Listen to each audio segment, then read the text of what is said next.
Wait, stop. That's the one.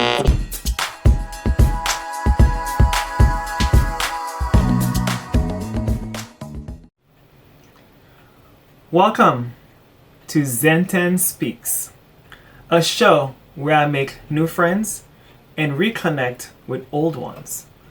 A show where everyone's stories may inspire you to tell your own story. In this podcast, we encourage everyone to get rid of shame, guilt, fear, doubt, and judgments for themselves and for others, and replace those with love, empathy, compassion, understanding, kindness, and to do your best in everything that you do. In essence, to get rid of things that no longer serve your well-being. To be true to yourself and be honest with others. So today we have a guest. Our guest today is Melina Cullinan. And Melina is a third generation Jehovah's Witness, but she's an ex-Jehovah's Witness currently. And sadly, like many Jehovah's Witness children, she grew up in an abusive home. Abuse that come from her dad, which Melina is overcoming through therapy. So thank you so much for being on the show today. Welcome, Melina. Thank you. Thank you for having me. It's a little bit nervous. I'm a little bit nervous. Yes, understood. Well, what led you to this podcast today is all the training you had on stage being Jehovah's Witness. So you shouldn't be too nervous. And I have had a lot of training. I gave my first part when I was 5 years old on stage. I bet that was more a nervous thing because you're 5 and you're on stage. I was pretty nervous. I think the worst was when I had to do the assembly part a couple of years ago. But I was, apparently as a kid, I was just always so full of confidence. I was like, I got this. Uh-huh. So I don't know what I was thinking at the time, but yeah, I made it through when I was a kid. I became a unbaptized publisher when I was like 6 also. Yeah, well, at least for me, and you can tell me how you feel. I had taken away a lot of great things from my upbringing. One of them is what we just spoken about, is teaching us to be in public eye so early and being the confidence to talk about shit you don't know about, and then and then you have the confidence to talk about it. And yes, you're right. Yeah. It's funny you say that because my daughter, I was dropping her off at school, and this is actually her first year in public school because she has homeschooled since first grade. Since I went back, that's the story to go, but she was like, well, at least it helped me. Like, she says her teachers all love her, and she feels like what she took away from it was, she's got the manners. She knows how to deal with like people of authority, even if she doesn't like them. She's like, I can deal with them, and they don't even know I don't like them, thanks to the witness. Great. And that's a great skill of awareness. I feel like awareness is very important, and gratitude, regardless of what happened that you don't like, but picking out the good stuff. Because in everyday life situations, if we're awareness of our surroundings and present, there's often at least one thing that's good. Even if you, I don't know if you read a book by Frank Frankl. The book is called Men's Search for Meaning. No, I haven't, but I will have to check that out. It's a great book. It talks about him. All his family died except for his sister, probably in World War II. He went to the I don't know how to pronounce that word. The concentration camps. Yes. Right? Like from during, okay. Right. He went through it, and the book is called Men's Search for Meaning, how he was self-aware, living in the present, and he could find the gratitude in so many things. He found the gratitude in drinking 3-day-old fish water. And it talks about, right? And he talks about how because of those skills he had to learn and do, that's how he survived, and that's how a few people survived, because they had hope and they were living by the day instead of like not having hope and waiting to die. So That makes sense. yeah, so that was like a little tangent, but yeah. So tell us who you are and what brings you joy. What brings me joy? What brings you joy and who you are. Well, who I am. That's something that I've been trying to find out since I've woken up. I'm a mom, I'm a friend, I'm a sister, I'm a girlfriend. I'm just a woman that's now finally found, I feel, a peace that has never existed in my 39 years of existence until now. I work full time. I have 3 kids at home with me, who are my life. So it's hard when you're a mom to say who you are, you know? But I've finally embraced my my Disney addiction, and me and my family got to go to Disneyland this year, and I'm the type of person that I try to make things happen as best as I can. And in the past, it's kind of gotten me in trouble because I grew up, one of the ways we grew up was, if you recall, treat people the way you want to be treated. Like, that's embedded in you, right? Oh like my God, Jesus, I get in trouble for that. When Jesus was on earth, right? That is, we were told, we followed, the book, The Greatest Man, we studied, like, you follow Jesus' example, right? And I feel like a lot of the people that end up waking up and take to heart are actually the genuinely good people who really tried. Like I tried, like I left when I was a kid. I said, screw this, but it was more of a rebellion thing. I was not awake to it. It was like I was living this constant guilt, like I'm going to die at any minute. This is how I've lived up until recently. At any minute, I'm never going to be good enough. I'm never going to be able to live up to Jehovah's expectations, but really it's the organization's expectations. If I don't go tell the elders everything, my relationship with God is crap. You know, anything I do, any good I do, right? But yet, even with those thoughts, even when the thoughts started coming in and the questions, I felt so guilty and horrible. But, you know, I just tried to do my best, and I always tried to do good for others. Like the parents who never could get their kids out in service, I went and I picked them up, paid for them to eat, kept them at my house. They were friends with my friend. You know, my kid, people be like, you're a single mom. Why are you doing all of this? And, you know, the ones that were talking the most crap were the ones with all the money. Of course. I'm the one that worked part-time, taking care of as a single mom, but still managed to help other families. And and don't get me wrong, there were those in the congregation that were very helpful. And like you said, we have to look at the positive. And I'm sorry, am I going off on a wrong tangent? I don't know. No, you asked me about me. No, keep going. I love it. Yeah, keep going. But I really tried to be that person, and I felt like when I left the organization, I tried that out into what they call the world, and I was like, I was still looking for, in my mind, I was still thinking witnesses are the only good people, you know? So I found fault, and I said, no, this won't happen if I go back.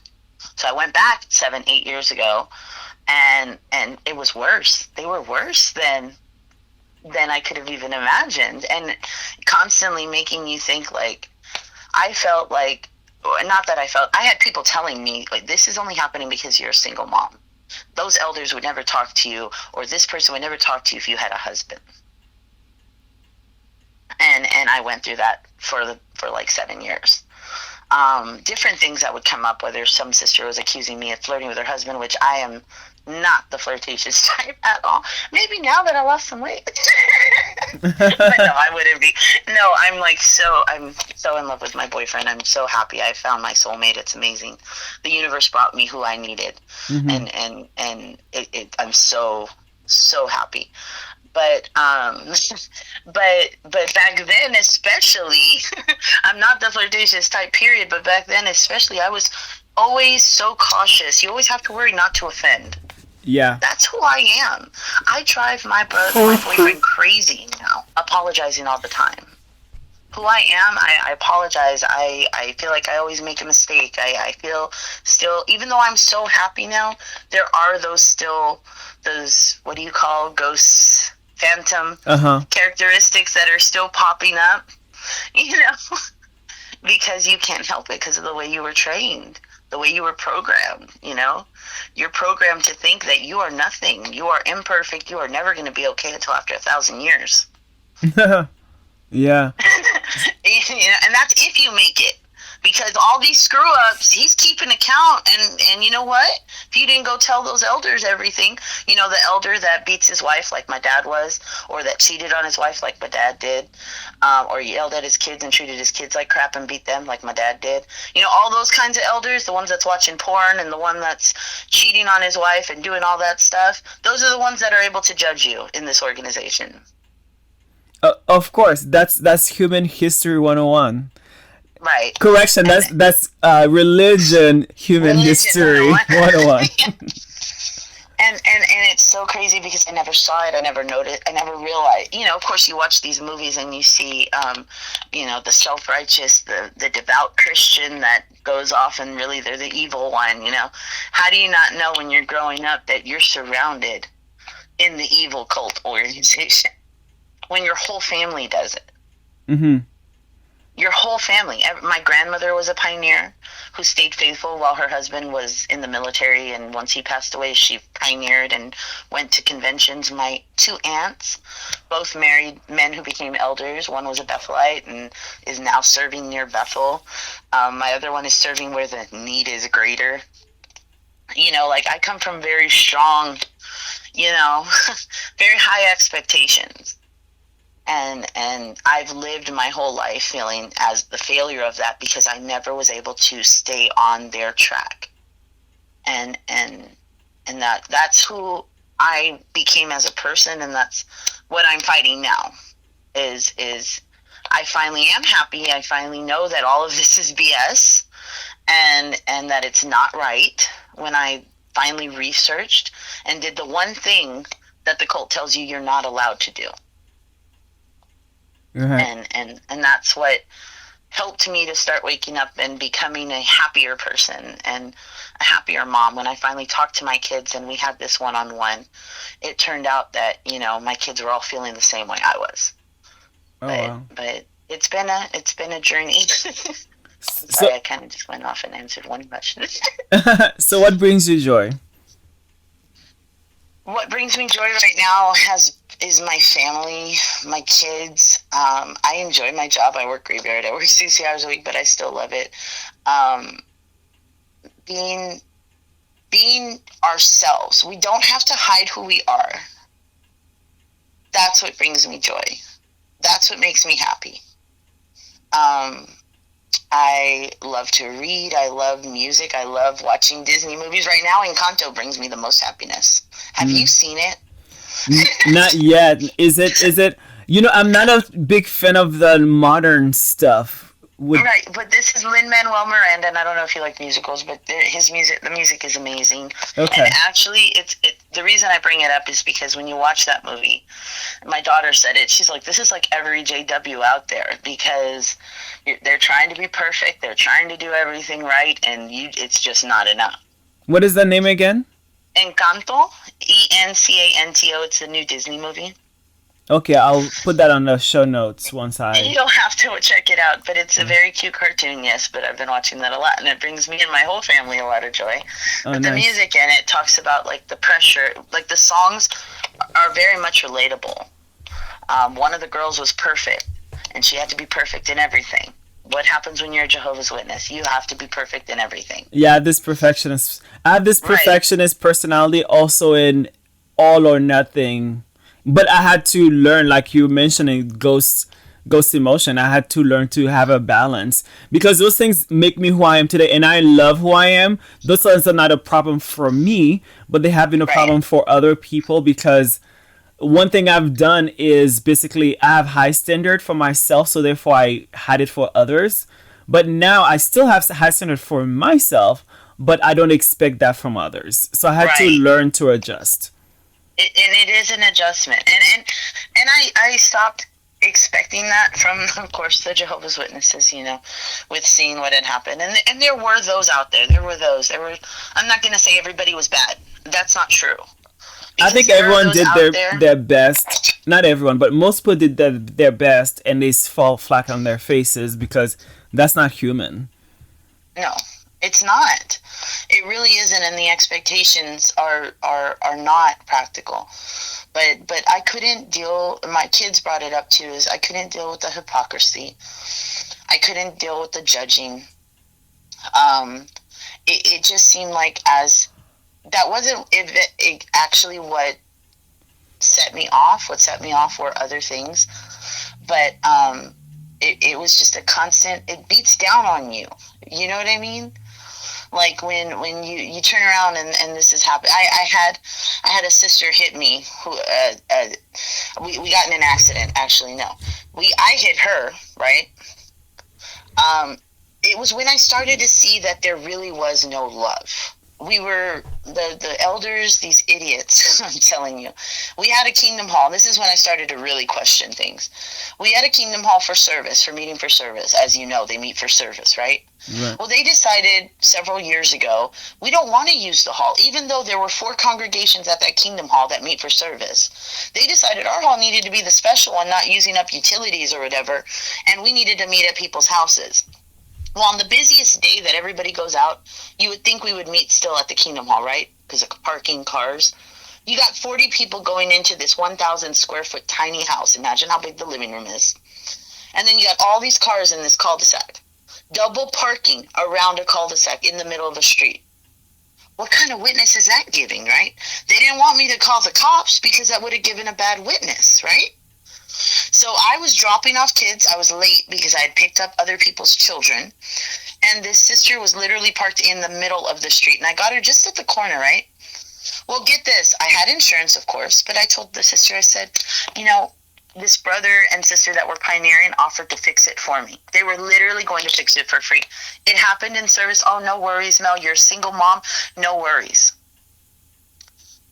I kid you not, that sister went to her husband. Her husband went to the elder. The elder said, you need to make that sister file a insurance report. Oh, wow. That excuse my language, but that motherfucker took the insurance check, gave me a bunch of BS, gave the elder, my friend Noe, who was trying to help me and convince the brother to just let the other people fix it, that did it professionally, had his own business. And they were friends, get it. They were friends with that couple that was willing to fix the car. Oh, no, we want it done right. We want it done right, blah, blah, blah. And then took me to the elders like I hadn't filed, but they had not even spoken to me saying they wanted it filed. They got the check, they went on vacation, and they never fixed the car to this day, 3 years later. And that brother's a ministerial servant. Well, I think it's that power dynamic thing. It's because they can do it, and so what to you? Exactly. And you're a woman, so what are you going to do? What was I going to do? What was I going to do? I didn't have a man to speak. The only man that was ever willing to speak up for me was not my husband. He was like my best friend, like my brother. And I grew up with his wife. Like, me and his wife were like born together. Our dads were in the same congregation growing up. And, we were with each other for the past, several years. Our sons were best friends. I'm sorry. No, it's perfectly okay. You don't need to be sorry. He was like my brother. The Jehovah's Witnesses say brother, sister, blah, blah, blah. No, he was...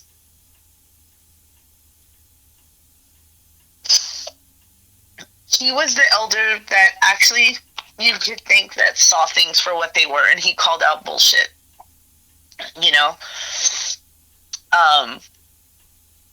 My son was in his son's wedding, and we actually stayed in just so that my son could be, they're going to hear this probably, and it's fine, I don't care. We stayed in, chemo, physically in, mentally out, just so that my son could see his best friend get married. Because we knew once we did it, it was it. They were going to cut us off, Right. And so when everything started happening, we started leaving. That guy, he's the one that always stood up for me. He called the guy, tried to talk to him, called the elders. I even had someone call him and say, hey, you need to straighten Melina out. Like he was my husband or something, but he was more like my brother. And when we were getting ready to leave, he said, I will talk to you. We go way back. I'll talk to you anytime. Well, I didn't act fast enough, I guess. You know, with Jehovah's Witnesses, there's always a time limit for their kindness or whatever, I guess. So I finally responded and I said, I can talk, whatever, right? And I was feeling like I was at a point right before the holidays. I was like, let me just say bye, you know, to my best friend. Because he was. I even got to the point where I didn't really talk to his wife as much, because if I talked to her, it went to him anyways. So I might as well talk to him, you know? And I loved her. She was like my sister, but she never went through the things that me and him had gone through. So she didn't know. She never left the religion and came back, and we just had a kindred spirit. Well, 2 weeks ago, not even, I get a phone call from him, and he has an elder on the other line. Mind you, I don't know what their intention was. I don't know what it was about. But I didn't stay on the line.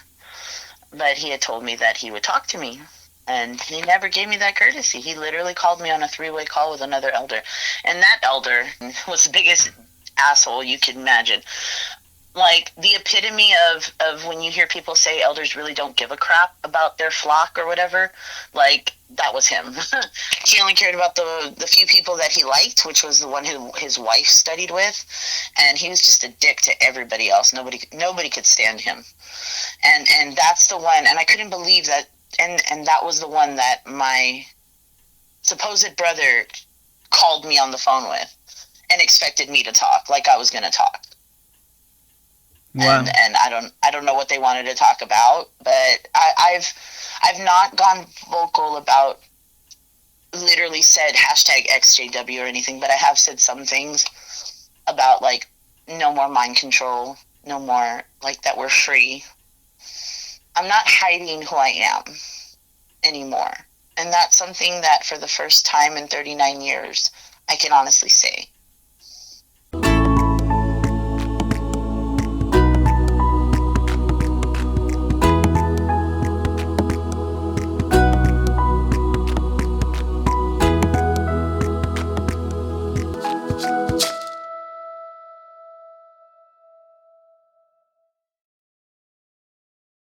People think that I'm posting what's going on with our holidays and birthdays and everything to put in people's faces. I'm happy. I'm sharing with those that are in my life.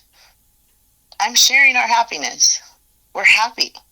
I have nothing to be ashamed of now, finally. Mm-hmm. And if they don't like it, you know, like you said, that quote, putting things in your face. If you don't like it, walk away, block, unfollow, unfriend.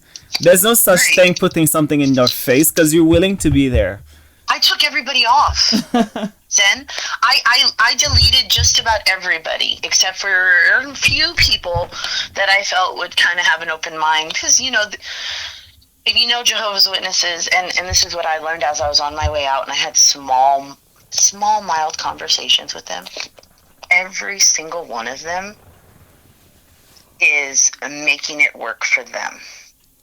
They are doing their own altercations, whether it's the elder that watches Star Wars and Marvel and all the magic that's in that and plays video games, or it's the housewife that gets drunk every weekend when they go out with the friends and hires a maid and is so lazy and doesn't even do anything for her house, but her husband spoils the crap out of her and she gets to do whatever she wants.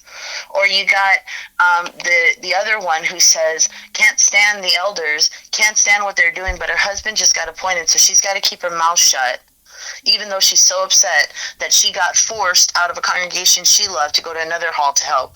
Like, they are all talking shit Everybody's talking crap. Everybody has a problem. Even my friend that shunned me, the housewife that is so spoiled, she shunned me when it turned out that my kids went vocal with their friends about no longer being witnesses, because she could not risk anybody knowing that she had anything to do with me because she wants her husband to be an elder. So a lot of people are physically and mentally out because they are in fear. They think they're mentally in. That's the insane part. They are? Wow. They think these adjustments and what they're allowing is okay. I've got a self-righteous family of pioneers. My son, a few years ago, he was like, Mom, Matthew has Call of Duty on his thing. Mom, Matthew has this game. Matthew has this game. I tell you, they are the most judging, self-righteous bastards you could ever meet. I'm serious. They talk shit about everybody and everybody's spirituality. But does she know that her son, who's a ministerial servant and a pioneer, is doing that? Does she even know what kind of games he's playing? He's like 25 years old, but they use the thing that he's autistic. He's not. He's high functioning. He's perfect. Yeah, that's the thing with JW is even with the artistic. I grew up dumb. I wasn't self-aware until I was 25 because I grew up dumb. I think a lot of us are growing up smart. dumb. They're very, yeah, we did. And he was homeschooled too. But when you talk to the kid, he's very intelligent. He's probably in his early 20s still, 25 or so. But he plays whatever. And I'm not judging them. When I'm saying these things, I don't want to sound like I'm judging these people. Oh, I understand. It's just I could not live like that. Yeah. I could not live with me saying, going to the assembly and saying, okay, I was 12 years old when this assembly hall was built. I was with my dad, who was in charge of the paint department. And yet, when we go, every time we go, it's $10,000 to $12,000 for one day at this assembly. Why? This assembly is 38 years old, or 28 years old. That I remember, the land was given to us. The work was free. People go and volunteer to do maintenance every weekend, but yet you're telling me it costs $100,000 because, they do assemblies 2 days a weekend, right? It costs $100,000 to run this assembly hall every month? Weird. No way. The money's going to or even Patterson. If we round it down to $10,000, it costs $80,000 to run an assembly hall that seats 1,500 people, maybe. And you're only using it 8 times out of the year? Out of the month? So I started questioning those things. That's kind of what started me on that. But what I did learn, like I said, all of them are making their own altercations. They're all making their altercations in that religion. So you can't say that any of them, if they're listening to the governing body and those talks, not one of them are doing what they say. Right. If they're watching Star Wars, if they're playing video games, if they're watching any kind of any TV show now that has a gay kid. Anything, any television, because I remember us growing up in the 2000s, the web was the web of the devil. Now all of them on Facebook talking shit about, Jehovah. And I'm like, and I would respond. I don't do that much often, but when I have some ego kick and when I want to be a troll, I would respond, so why are you on the World Wide Web of Satan? Why are you there? And then they don't respond, of course, or they'll respond with apostate, are you an apostate? And I'm like, you know what? I shouldn't be fighting because I was dumb too, so I understand. Well, and I've seen that. I told somebody, I actually responded to someone in a public thing. They said something, and it was a witness. And I said, if your elders catch you, they're going to have your hide. This does not count as witnessing, people. Yeah, constantly arguing with so-called apostate. That's not witnessing. Yeah, exactly. And so I just, and I'm not on there doing much. That was all I told her. I was like, your elders are going to get you, girl. You better watch it. Yeah. But my kids, one of the things my son said to me was that when he finally told me how he felt about being in the religion, because he was the one that I thought would never have left. That was the only reason I was staying in, was for my kids these past year and a half or so, was because 2 years, maybe a little longer, I wasn't fully awake yet. I didn't fully wake up until probably 2021, January or so, around 2021, that I fully woke up.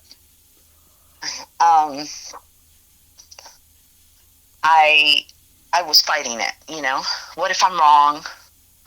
You know, what if, you know, don't do this to your kids, you know, all that sort of stuff. But my son's takeaway from it was he feels like the Bible taught very good morals. He learned how to be a good person, you know, thanks to my upbringing and everything. But, you know, we shouldn't have to answer to these men. Right. So and that's what they all live in. They all live in fear. Everybody I know lives in fear of these men.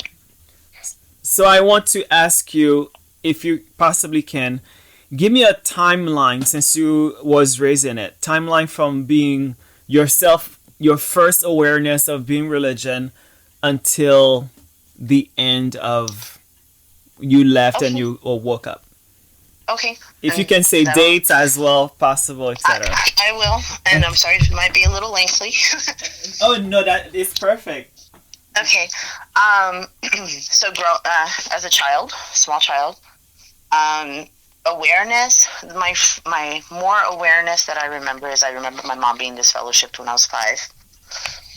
My dad got my mom disfellowshipped over some money issues. So I learned, that was the first time I learned that I should be shunning my mom at the Kingdom Hall. But I didn't really have to shun her because she was my mom technically, but I really should, and I shouldn't talk to her as much, you know, stuff like that. But shortly after that, I became an unbaptized publisher. Like I said, when I was 5, I gave my first part. I would study with my grandpa, and who was not a witness before he died right before I turned 6. I was very zealous. I had a grandmother that I was very close to, my dad's mom.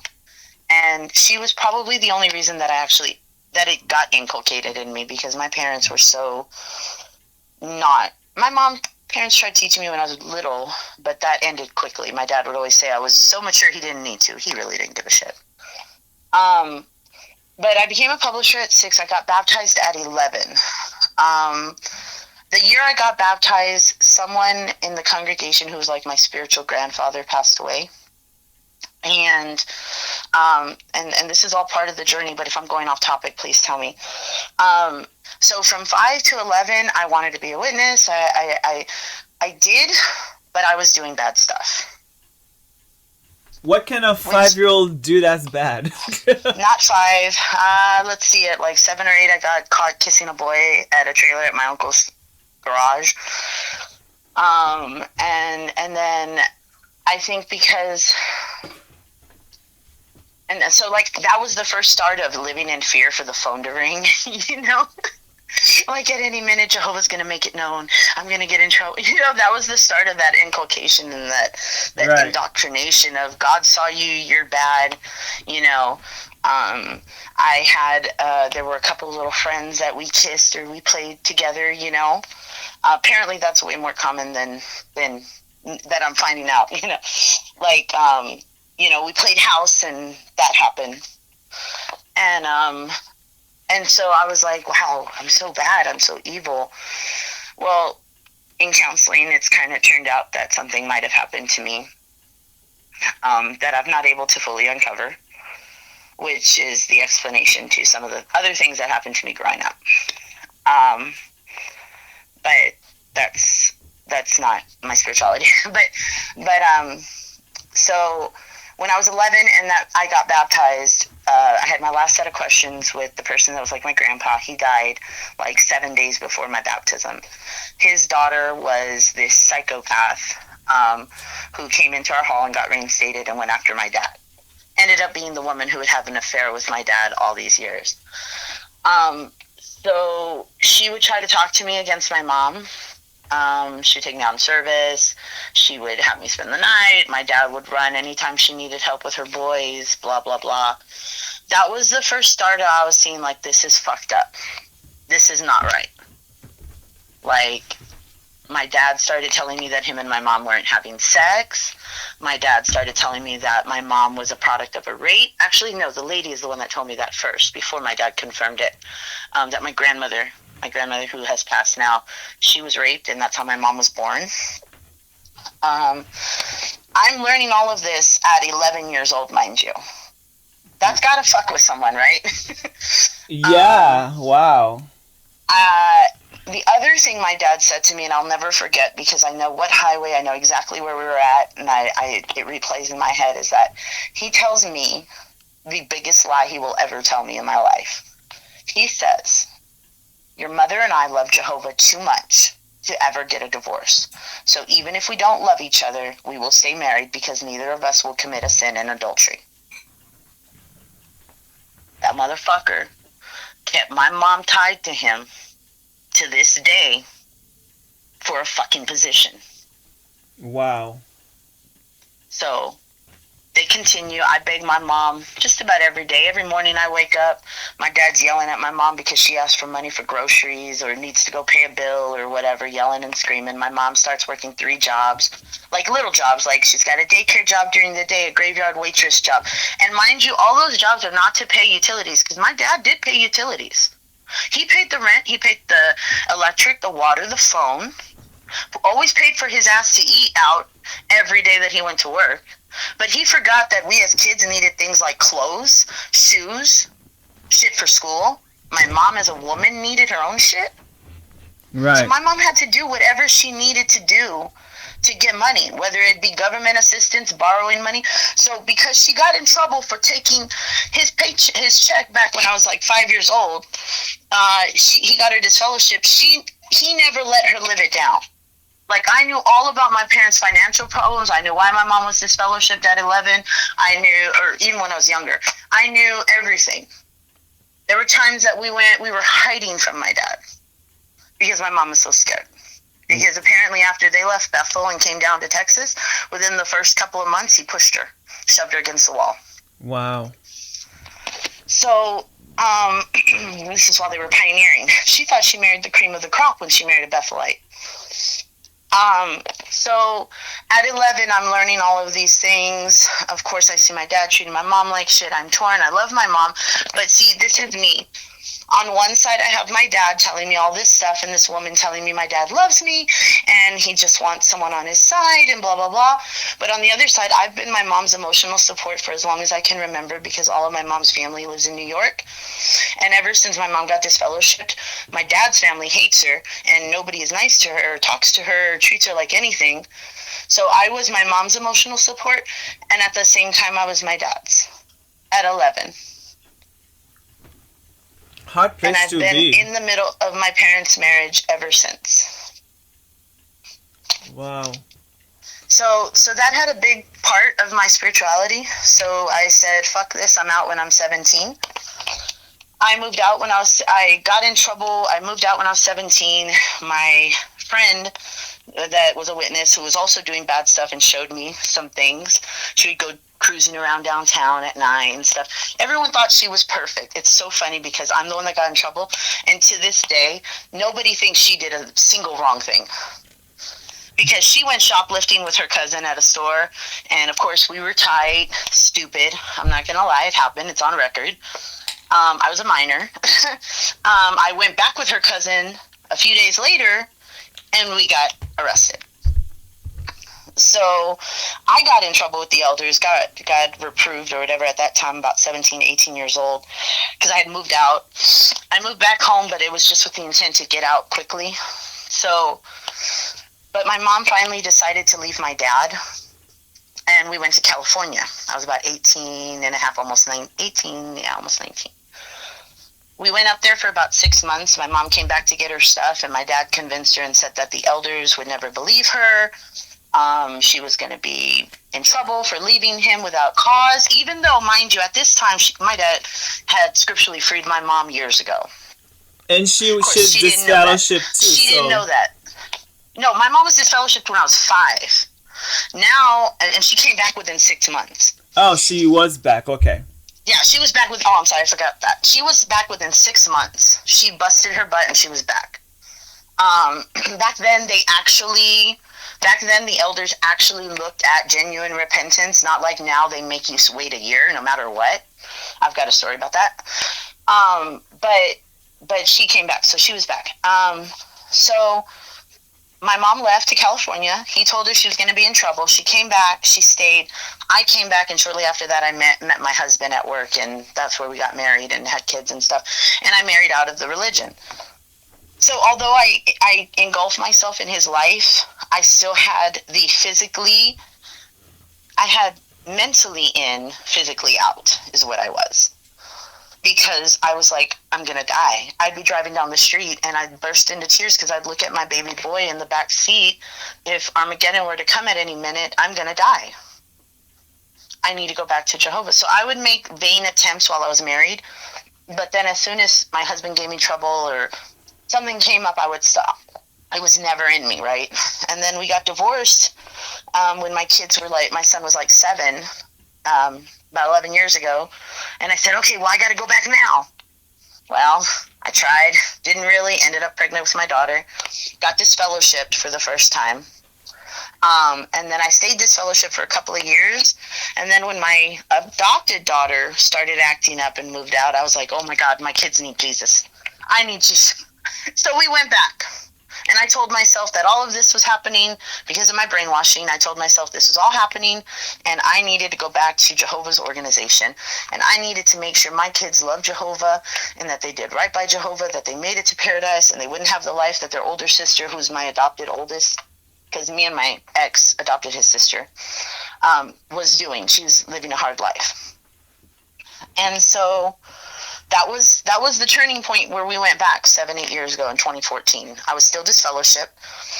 Started teaching my kids. They started commenting. They seemed to like it. My son was happy because he had always kind of wanted to do it. When we went to the 2014 convention in Houston, my son said, that's going to be me next year getting baptized. But you know what I learned was that that's all they need. That stuff they need, the conventions, they need the assemblies, because they need to build up those endorphins and they need to get people to follow.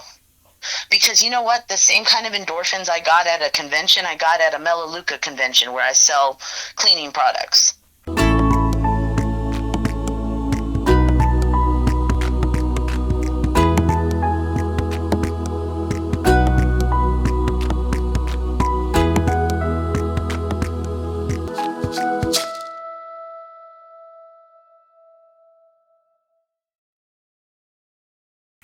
Or you get at you know what I mean, at some life coach thing. You get the same shit. You're like, oh, this is the best thing in the world. I've got to tell the world about it. You get the same thing when you go to a landmark forum, which is oh my God, you did landmark. I did landmark. My dad, and that's the thing I look at back now, is my dad has always been looking for Zen. He's been, no offense to Zen, I don't mean to say Zen, but he has been looking for that peace and he's been looking for that everlasting life here on earth. Every time I turn around, he's doing Melise products, or he's doing this other doctor who might have the answer. He's always looking for an answer. And that's what gets me, is my dad claims to be a witness and claims to want to get reinstated because he's still disfellowshipped. I haven't finished my story, but yet he's never really fully believed in the paradise because he's always looking for that answer. So he sent me to Landmark, and it was great for my mental health. But it was the same shit as when you go to an assembly. That endorphins and, oh, yes, this is the best thing in the world, and we're going to be great, and we're perfect, and you're great just as you. Yeah, it's the same thing. So in 14, 15, 16, fast forward, we started going back to the meetings. I finally got reinstated on Christmas of 2014. And I said, and then we moved from the hall we were at that I got reinstated at because my uncle was there and I didn't want to be in his shadows. We moved to an adjacent Kingdom Hall, which was very small. And that's where Isaiah and the kids started making their friends. And I knew a lot of people there. And that's where my best friend was at, and the friend that I grew up with and her husband. And so we started pioneering, me and my son. We went to pioneer school together. My little girl, my middle one, got baptized a couple of years later. She was, I think it was right before she turned 11, or right, she was 10 or 11. She started pioneering after that. Different things, but what started happening for me, and we did great at the beginning, family worship. We did all of it, We were watching all the Caleb and Sophia videos. As those started to come out, I actually started to get a little uncomfortable. I just felt like I was like, wow, they're really laying it down, like they're setting the rules, like, period, Yeah. And they're doing it in such a manipulative tactic. Like, some of the videos are good, but some of them are just like too much. Well, we moved from the hall we were at. Our hall got that stupid merger that turns out it's all for money for them. You know that. When they merged all the kingdom halls and didn't care where anybody went. It's so funny because they did all this talking and bullshit about how, this is Jehovah's Holy Spirit and everybody got sent accordingly based on Jehovah's Holy Spirit. You know what our hall did? They said, this service group go here, this service group go there, all of these go there. They didn't give a shit. Right. They did not do anything like that. It was hilarious. Oh, but that's Jehovah's direction. Okay. Hey, if you don't follow, that means you don't love Jehovah, so. Right, and they had constant parts about that. And I got told lots of shit because I was a single parent who had just fought for a certain night off at work. And I didn't trust Jehovah enough to say, fuck you, work. And you know why? Because nobody else was going to pay my bills. Right. So I went to the hall I was not assigned at. I had permission. I told the elders and stuff, and they were fine with it. I mean, what were they going to tell me? A single mom, do you guys want to pay my bills? I can't even get you guys to pay for my kid out to eat. Nope, they don't care. But I had to keep hearing about it. And so that was something, and that was several years ago. I had a friend who, and then I just interactions with people and seeing how they were, it just turns out everybody's freaking crazy. Everybody I know there, just about anybody I got close to, they're on meds, they're on antidepressants, they can't cope with life. But this is the happy God we're serving, and it's the best life ever. Mm-hmm. Well, so with the antidepressant, I had a question because I've spoken to some Mormons, and and then I didn't think if you're religious you could be on meds, because if God is so powerful, why is med more powerful than him? Shouldn't him cure it instead of meds? This is true. But no one have an answer to that question. Yeah, well, see, for a long time the witnesses were against it. And then they came out not too long ago about how sometimes it's necessary to get medical attention and blah, blah, blah. Because probably they were getting sued, most likely. So now you hear about elders' wives that are all doped up on Prozac. And yeah. My friend Eileen would be like, oh yeah, this elder's wife, this elder's wife, this elder's wife. Oh yeah, but she's the self-righteous one who, she's holier than thou. But and drinking? All this crap about all of these elders' wives who are on drugs. Do you think that's my business that they're on drugs? No. That's crazy. So, yeah, it really is. So, after we moved and we were doing good, Pioneer School was great. It really rejuvenated me and my son was ready to go. I look back now, though, right before Pioneer School, me and my son had a conversation where he was, like, not happy about being a witness. And it surprised the hell out of me because it was what he always wanted. And I think back to that, and I'm like, damn, I should have listened better. He was so hyped and happy and stuff, and he seemed like he was into it. And he was. He said he was. The last couple of years was a battle. It was like, do I want to? Do I not want to? Until finally he just was like, I don't want to. He had already applied for a school out of the city, and he was going to move. So he trusted you enough to tell you that? My son, well, yeah, we've talked, everything's out. Yeah, no, my son had started applying this past year to go to this chef school in Austin, which is like an hour and a half away from us. I totally supported him because, they don't encourage education, but even though we were witnesses, I always told my kids, I don't want them to struggle the way I have. So he applied, and he was going to do it, and then we all had this powwow, me, him, and my 14-year-old, and it turned out that the reason he was trying to do that was to get away from the religion, really. Oh, wow. He was going to do that. And since we talked everything out and all that stuff, I'm kind of getting ahead of myself. But yeah, he didn't go away to school, thank God. But, I mean, he's going to still go to school, but just not yet. So I'm shocked that because I didn't trust my parents about anything.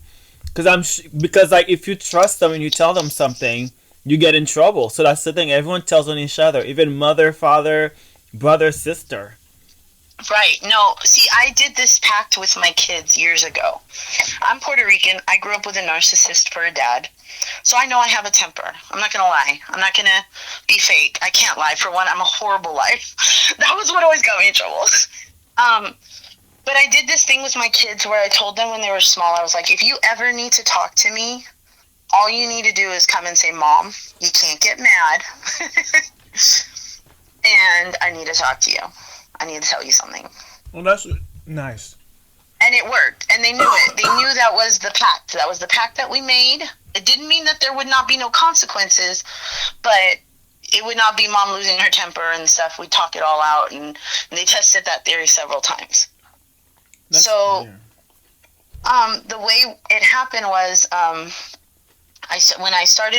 one of the reasons I started to wake up is we moved to another congregation because we were going to be moving by my parents because I lived like 20, 30 minutes from my parents and my mom had cancer. Or she had been possibly diagnosed. We were testing it out. We were getting her therapy, stuff like that. She ended up having endometrial cancer, actually ovarian cancer because they took everything. It spread. Uterine. I'm sorry, that's what it's called, uterine. This was in 2019. So I started taking my mom to the doctor, dealing with that stuff. And then by August, my parents we were at a different hall. And when we moved to that hall, we met this family. And this family had a daughter that had just been sexually molested. They were going through the court cases. They were dealing with it. It was by her brother-in-law. And the elders told them not to tell anyone about it. Mind you, my very close friend goes to the same congregation as the pedophile who molested that child. So the pedophile went to the same Kingdom Hall, different congregation. To the point that one of the times where we showed up to the meeting, the pedophile was there and the child that had been molested was there at the same time, which is her brother-in-law. They were there at the same time, and they, it was just, she was freaking out. She had to leave, or I don't know. It was just crazy. But what got me was this guy was convicted. He is a sex offender. But no one's supposed to know about it in the congregation? My friend at the time was going to that same congregation with her two girls who are the same ages as my girls. I was not okay with that. Wow. It wasn't like it was something that happened 20 years ago. This had just happened. This guy he just got his sentencing and everything within the last year or so. Wow. So I found out about that. Didn't sit right with me.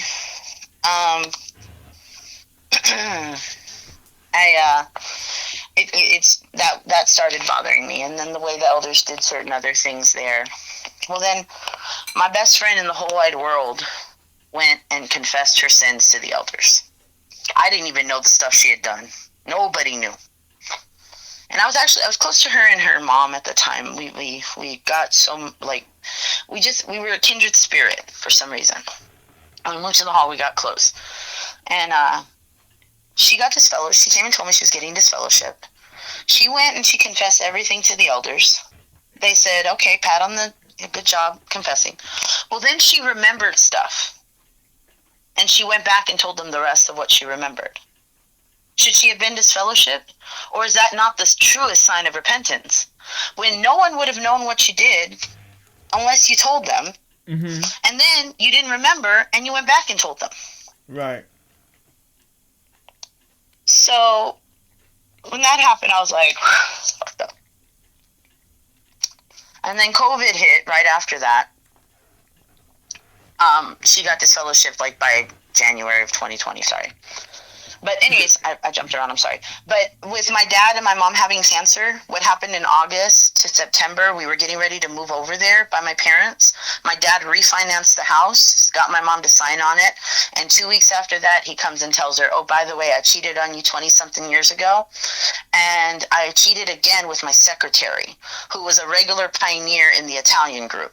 Why would he tell her that? He went because the whore that my dad slept with while my mom was dealing with cancer was also my mom's friend for 13-something years. Wow. She's also 5 years older than me. I'm going to be 40. She's probably like 45 or 48 maybe. So she could be his daughter. Even more disgusting.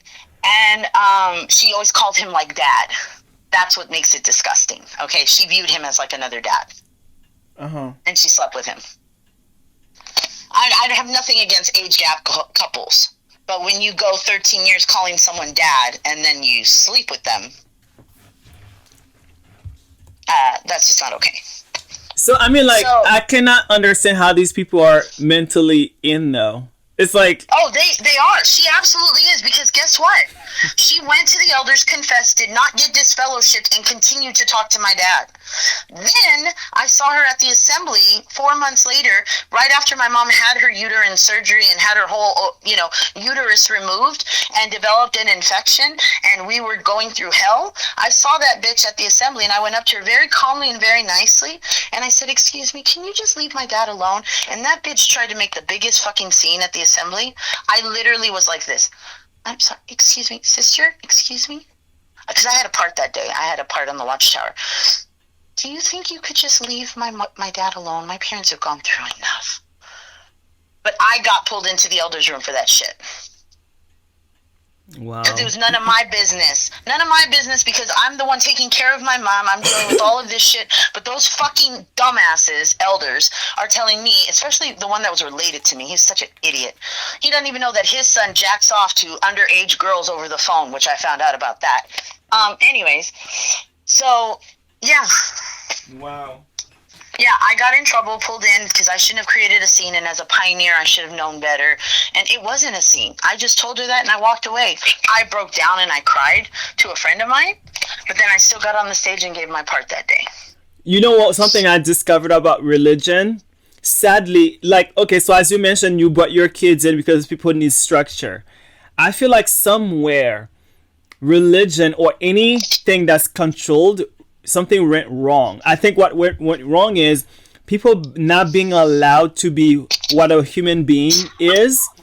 And then once you mess up, instead of being basically, instead of like, how you call it, not being punished, but instead of talking to someone with compassion, empathy, and kindness, and steering you back in the right way, you are punished. It's kind of like going to jail. You go to jail, or you go to prison without being really rehabilitated, and then when you go back out, and then you are in shame and fear and guilt and judgment, but you actually are not rehabilitated because you're just hiding it. Just in timeout. But they think we shunned you, so that was your timeout, and that rehabilitated you on your own. You need to do it on your own. No, because what that does is it keeps you the fear and the shame. Is that what Jesus did in the Bible, though? He said, y'all go fix yourselves and then come back to me. It's just the more and more, I don't know where my faith is, to be perfectly honest. I'm still figuring that out, and I'm letting my kids figure it out for themselves. So talk to me about the kid part. Like, okay, so you in 2019 or 2021, January. My dad got this fellowship. 2020 started. We were in lockdown. Started doing the Zoom meetings. My mom was living with me. My dad's disfellowshipped. Me and my kids joined a Japanese foreign language group because my son had gone to Japan with his best friend and my friend, the one I told you that was like my brother, that whole family. He went with them to Japan. We paid for it. We paid for my son's trip, part of the trip, but they took him with them back in like when he was like 15. 14 or 15. My son just turned 18 a week ago. So we're doing this whole thing in 2020, and I I've been thinking these things. I've been having these feelings, but I wasn't going to do anything against my kids. September 2020, I start kind of looking online dating to JW Match, which is where you can find other witnesses. Every witness I find has a porn problem, a masturbation problem, who knows what kind of porn they're watching, and a sex problem because they're sexually deprived. They can't stop masturbating or they can't stop watching porn. Like just about every guy I came across, right? Because they're not being allowed to be human. Exactly. But you know what? That's not every man, because I dated men out in the world and they were not that way. Yeah, exactly. And the man I'm with is not that way. He's not some, like the way they talk about it. The ones that were worse were the ones in the organization who talked to the elders, and the elders, one brother I talked to from JW Match, let me tell you, this is just a funny story. He literally has an elder logged into his phone in case he goes to a bad website. He has someone monitoring his phone. Like his phone is childproof, in other words. The brother gets an alert if he starts going to something questionable. Wow. That's how much control these Jehovah's Witnesses give these elders. Anyways, total brainwashing. So I finally said, fuck that. And I went on some regular websites and did some bad dates. And then the snow in San Antonio happened. I don't know if you remember that, where we had no power. Oh, yeah. Was that Texas? Yes. I'm in San Antonio, Texas. Yes. Yeah. That was crazy. So, wow, you were there? I'm so sorry. Yes, with a disabled mother who has severe arthritis, healing from cancer, been healing. And then I have 3 children. We had no power for 2.5 days.